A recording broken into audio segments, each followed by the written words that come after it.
पिछड़ों के नाम पर राजनीति करने वाले ये कुछ नेता अरबपति बन चुके हैं। जरा इनकी लाइफस्टाइल देखिए। कोई रोल्स रॉयस में शाही एंट्री मारता है, कोई करीब 3 लाख के जूते पहनता है, कोई लगभग 10 लाख से ज्यादा का बर्थडे सेलिब्रेशन करवाता है। सच में आज हमारे देश में पिछड़ों का इस्तेमाल करके उनके जज्बात से खेलकर अरबपति बनना उतना ही आसान है जितना बिजनेस करके अरबपति बनना मुश्किल।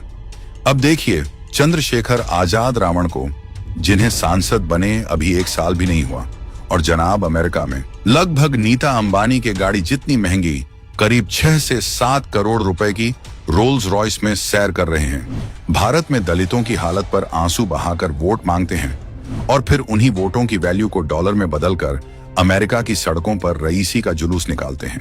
ये वही नेता जिन्होंने आर्थिक रूप से कमजोर लोगों को 10% कोटा देने के मोदी सरकार के फैसले का विरोध किया था। फिर आते हैं आम आदमी क्रांति वाले केजरीवाल, जो कभी मफलर लपेटकर बोले थे, मैं तो आम आदमी हूं।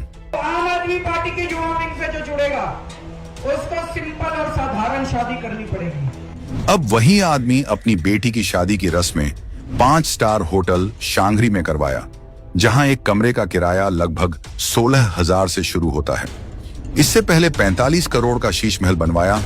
सत्ता गई तो पंजाबियों के पैसों पर Z+ सिक्योरिटी के साथ महंगी महंगी गाड़ियों के काफिले लेकर घूमते हैं। इस लिस्ट में आजादी से पहले से भी शानो शौकत वाली जिंदगी जीने वाले परिवार के शहजादे भी पिछड़ों वाली राजनीति करते हैं।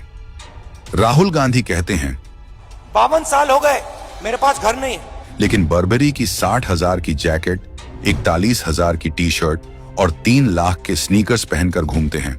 हर महीने विदेशी ट्रिप और महंगाई की पदयात्रा भी 41,000 की टी शर्ट पहनकर निकालते हैं। समाजवादी पार्टी भी पीडीए कहकर अब संपन्नवादी पार्टी बन चुकी है। 40 करोड़ की संपत्ति और 25,000 की जैकेट पहनने वाला बेटा। जिन समर्थकों से वोट लेते हैं वो शायद 250 की जैकेट खरीदने में भी 2 बार सोचें। लालू और तेजस्वी का तो क्या ही कहना, गरीबों का नाम लेकर आज राजसी साम्राज्य खड़ा किया है। लालू के शहजादे आए दिन विदेशी ट्रिप, सूट बूट और 250 रुपए में 1 लीटर मिलने वाला महंगा एवियन पानी पीते हैं। लगभग 10 लाख से अधिक रुपयों का खर्च सिर्फ बर्थडे सेलिब्रेशन के पहनावे पर होता है। गरीबों और अल्पसंख्यकों के नाम की राजनीति करने वाले ये सारे नेता उनके लिए भले ही कुछ न किया हो, लेकिन खुद का घर भरने में कोई कसर नहीं छोड़ी। 2014 में ओवैसी के पास 4 करोड़ से अधिक की संपत्ति थी, जो 2024 में बढ़कर 19 करोड़ से भी ज्यादा हो गई। इन पर वक्फ की 3,000 करोड़ की संपत्ति हड़पने का आरोप है। लेकिन जिस समुदाय के नाम पर यह अपनी राजनीतिक रोटियां सेंकता है, उसी हैदराबाद के 63% समुदाय विशेष गरीब हैं। असलियत यह है कि इन नेताओं ने पिछड़ा सिर्फ एक शब्द नहीं, एक सीढ़ी बना ली है जिससे वो सत्ता की ऊंचाई पर चढ़ते हैं।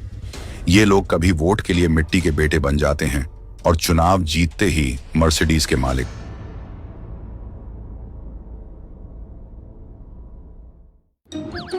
Mark yourself safe from Mahathag Bandhan. Pledge now.